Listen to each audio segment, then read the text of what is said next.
Hey guys, Lord here, back in with another action figure review. Today we'll be taking a look at the Masters of the Universe Origins Turtles of Greyskull Manatoms, brought to us by the fine folks over at Mattel.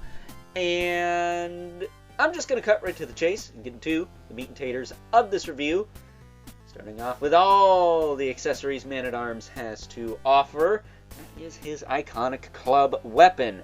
Very similar to the Donatello weapon we took a look at in yesterday's video, though a little shorter and a different end on it there. I actually thought it was the same.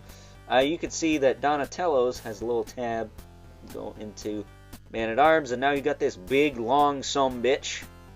That's pretty cool. That said, he of course comes with a mini comic right there with a pamphlet in case you're a simpleton and don't know how to take apart your figures. On the back, get the cross-sell of all the characters in this first wave. That said, is anyone else sick of Man-at-Arms variants yet? I mean, we just got Serpent Claw Man-at-Arms, now we got another one. Like, there was no breathing room in between there. And not to mention, I would have rather just gotten a straight-up 2000X colored Man-at-Arms in Origins instead of the Serpent Claw one, this guy, or literally any variant we got. Like, give me Dunk the Hunk with his man bun, for crying out loud. And get it over with, man. That said, I'm not going to be too harsh on this figure, because it is a really cool looking Man-at-Arms, but got too many Man-at-Arms, man. Jeez. So taking a closer look at him. Not for nothing, but I think Mattel needs to freshen up these molds. These legs on mine are shit. The knees are terrible. But everything else is fine. The elbows are fine. They're nice and clicky. The shoulders are fine. They're nice and clicky. They move in and out, forward and back. The elbows rotate and hinge. Hands are fine. They're the hands. He's got the waist twist. The hips are not too tight, but not too loose. The knees rotate, but they are fairly loose on mine. And this one, it like doesn't want to work right. It's very, it like gets stuck. It's very strange. I don't know what's going on with that. He does have the boot cut with the hinge in the foot and the rocker, but you know, it's just not the best. Oh, a double ball peg in the head, of course, so you can look up and down and whatever. It's just not the best offering from the Origins line, or even this Turtles of Greyskull line, to me anyways. I think it could have been a lot better. That said, he does have this kind of fur piece up here, and a turtle shell shield, which I'm not going to go over, I'll just leave that on the back. He does have the big pauldron there, kind of like 2000X, but it does look like a turtle shell. Got a bit of a samurai armor plate there, as well as on his waist. One on his knee, which leads to his boot here. That said, he does have ninja shoes. It's pretty interesting there. Funny, I thought the heat was going to kick on for a minute there. Just kind of stopped. Hope that's not a problem. We just got a new furnace in central air, but seems like it just quit on itself. So I hope that's not a problem.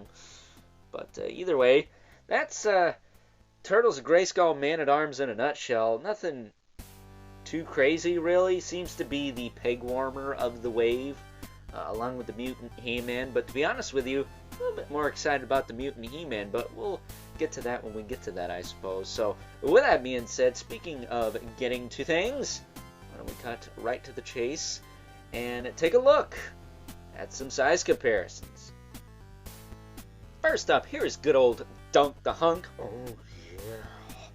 Are you uncomfortable yet? I hope you are. Alongside a fellow samurai armored fellow, the Beastman, evil henchman in disguise, because cut the bullshit. Beastman's a bad guy normally, and isn't going to change much just because he puts on some fucking samurai armor, alright?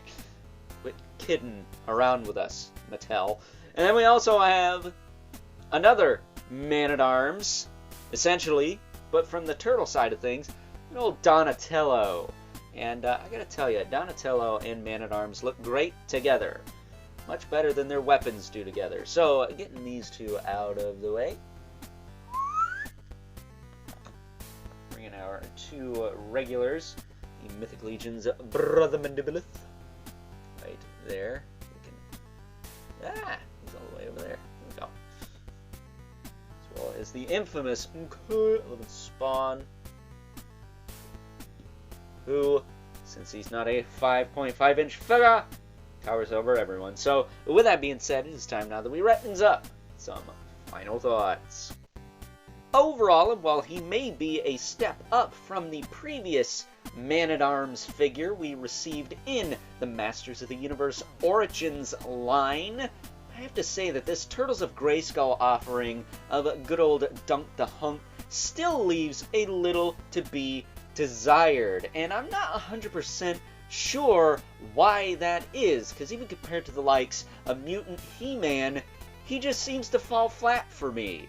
Maybe it's because we've gotten so many Man-at-Arms figures in the life of the Masters of the Universe Origins line, or maybe I'm just not as excited for another Man-at-Arms compared to characters we have not seen in the life of the Masters of the Universe Origins line. All the Turtles characters, for example. So, I'll leave that for you guys to decide. Is he good? Is he bad? Or is he just kind of meh? So with that being said, hope you guys enjoyed this review. And until next time, I'll catch you guys later.